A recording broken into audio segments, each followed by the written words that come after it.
In 1977, a gifted musician had a vision: create the music foundation for the visually handicapped, which would later become Neighborhood Studios of Fairfield County. The woman with the vision was Patricia Hart, herself blind since the age of 22.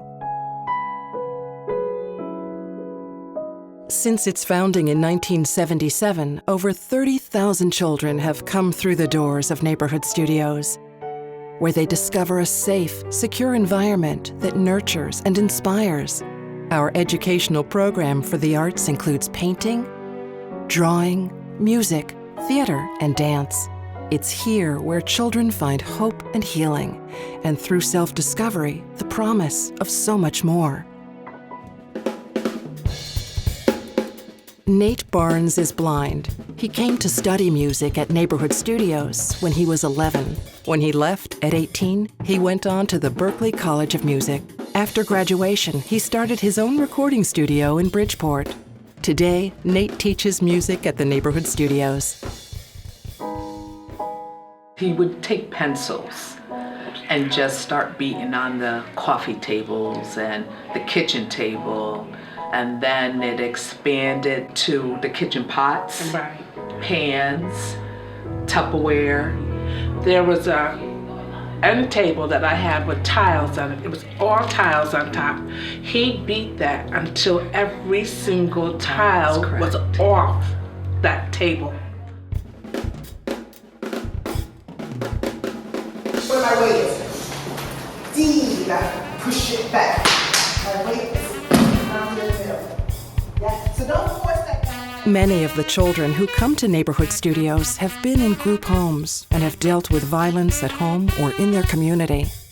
Being here is the first chance they've had to be in a quiet and peaceful place, free to express themselves.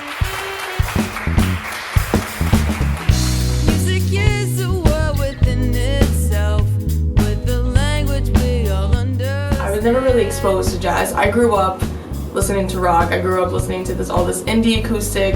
I was never interested in jazz, Coltrane, Herbie Hancock, all that. I was never really exposed to it. So I thought it'd be a really good way to expand my horizons and maybe learn a little bit of the theory that goes into making this super articulate type of music. They can feel it all over. They can feel it all over people. They can feel it all over. Tina Bush has taught dance at Neighborhood Studios for 15 years. And through a partnership with the Alvin Ailey American Dance Theater, the children learn the discipline and physical demands of dance.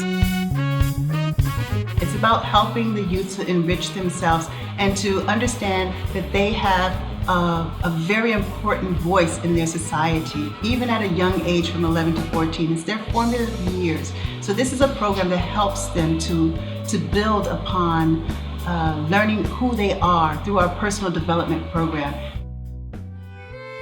In 1938, at the age of 12, Steffi Friedman fled the Nazis.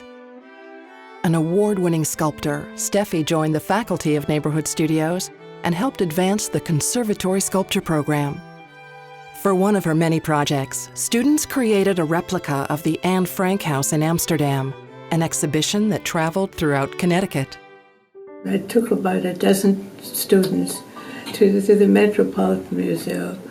They had never been to New York at all. They'd never been on a train. It was quite an exciting experience for them. Connecticut has one of the biggest achievement gaps in the country. And certainly students in Bridgeport are struggling with that. They're several grade levels behind in reading and writing. Major research has shown that learning opportunities during the summer, particularly like the ones that Neighborhood Studios provides, helps to close that gap, and that's what we're all about. If they can go to Berklee, if they can go to the New School, if they can go to the West Coast to study animation or filmmaking or whatever it is that they want to do, we tell them that this is the time for them to do it. When I grow up, I want to be an inventor. When I grow up, I want to be a veterinarian. I want to become a professional dancer, a piano player. I wanted to be a famous artist. Every child has a dream. At Neighborhood Studios, we want to make it a reality. When I grow up, I want to be a dancer, and if I'm not a dancer, I want to act.